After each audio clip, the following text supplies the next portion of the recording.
આગળ સુરત સીઆઈડી વિવાદમાં સપડાઈ સીઆઈડી આરોપી જયમ સોનાણીને પકડીને છોડી મૂક્યાની ચર્ચા છે। વગદારૂના દબાણમાં સીઆઈડીએ જયમને છોડી મૂક્યાનો આક્ષેપ છે। આરોપી જયમ સોનાણીને એરપોર્ટથી સરકારી બોલેરોમાં બેસાડ્યો। આરોપીને એરપોર્ટથી પકડી બહુમાળી સ્થિત ઓફિસે લઈ જવાયો। આરોપી સાથે સીઆઈડીએ ફોર્ચ્યુનરમાં 1.25 કલાક મીટિંગ કરી છે। જયમ સોનાણી પર કરોડોની છેતરપિંડીનો આરોપ છે। સોનાણી પિતા પુત્ર સામે 49.96 કરોડની ઠગાઈની ફરિયાદ નોંધાઈ છે। થોડદોડ રોડ ઉપર આરોપીનો લેબગ્રોન ડાયમંડનો શોરૂમ છે।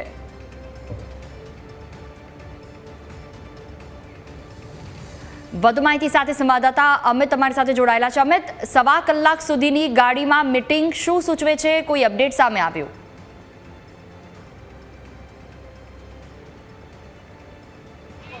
જી ચોક્કસથી આજે સમગ્ર ઘટનાની જો વાત કરીએ તો સુરતના અશ્વની કુમાર રોડ પર રહેતા હીરા વેપારી અંકુશ નાકરાણી છે, તેમની સાથે 49.95 કરોડની છેતરપિંડીની ઘટના સામે આવી છે। આજે મહેશ સોનાણી અને તેના બે પુત્રો જયમ અને અગસ્ત્ય આજે તેમને છેતરપિંડી કરી હતી અને આજે વેપારી હતો તેને આજે હીરા લેબગ્રોન ડાયમંડનું મશીન બનાવવા બાબતે જે છે તે છેતરપિંડી કરવામાં આવી હતી।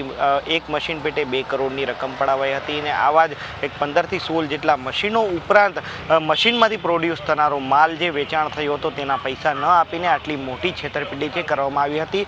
મહત્વની વાત છે કે આ છેતરપિંડી બાદ આજે સોનાણી પિતા પુત્રોએ ઘોડદોર રોડ પર વૈભવી એક જ્વેલર્સ પણ ઓપનિંગ કર્યું હતું અને તેમાં ખ્યાતનામ કલાકારોને પણ બોલાવવામાં આવ્યા હતા। ફેશન શો પણ કરવામાં આવ્યો હતો અને બીજી મહત્વની વાત છે કે સીઆઈડી ક્રાઇમમાં ફરિયાદ નોંધાયા બાદ સુરત એરપોર્ટથી જયમ સોનાણીની ધરપકડ કરાઈ હતી। સીઆઈડી ક્રાઇમે ધરપકડ કરી હતી।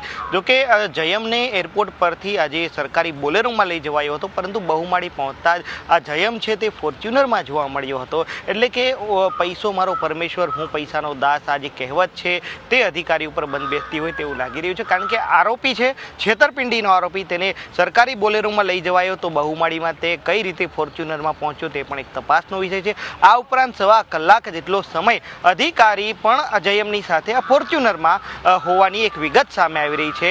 એટલે એક ખેલ બીજો રચાયો હોય તેવી પણ સ્પષ્ટ વાત છે સામે આવી રહી છે। છેતરપિંડીના આરોપીને આટલી વૈભવી સુવિધા શા માટે અપાય છે તે ને લઈને અનેક પ્રશ્નો છે ઊભા થઈ રહ્યા છે। ત્યારે આ મામલે હવે કોઈ તપાસ થશે કે પછી ભીનું સંકેલાઈ જશે તે પણ એક મોટો પ્રશ્ન છે। કારણ કે 49 કરોડની જ્યારે છેતરપિંડીની વાત હોય અને અધિકારી જ્યારે આરોપીને ફોર્ચ્યુનરમાં બેસવાની મંજૂરી આપતા હોય તો કઈ રીતે, કયા કાયદામાં આ જોગવાઈ છે તેને લઈને પણ સવાલો ઊભા થઈ રહ્યા છે। ત્યારે જવાબદાર અધિકારી સામે કોઈ કાર્યવાહી થાય છે કે નહીં, કે પછી પોલીસ પણ આજે વૈભવી કલ્ચરની સાથે જોડાયેલી છે તે સમજાઈ રહ્યું નથી। હવે આ મામલે તટસ્થ તપાસ થાય તો તમામ જે પ્રશ્નોના જવાબ મળી શકે છે કે આરોપી કઈ રીતે વૈભવી કારમાં જોવા મળ્યો, શા માટે અધિકારી કારની અંદર હતા, શું કા 49 કરોડની છેતરપિંડીમાં કોઈ પૈસાનો ખેલ તો નથી થતો, તે વાતને લઈને પણ સવાલો થઈ રહ્યા છે। ત્યારે હવે આ બાબતે તટસ્થ તપાસ થાય તો નવા ખુલાસા થાય તો નવાય નહીં।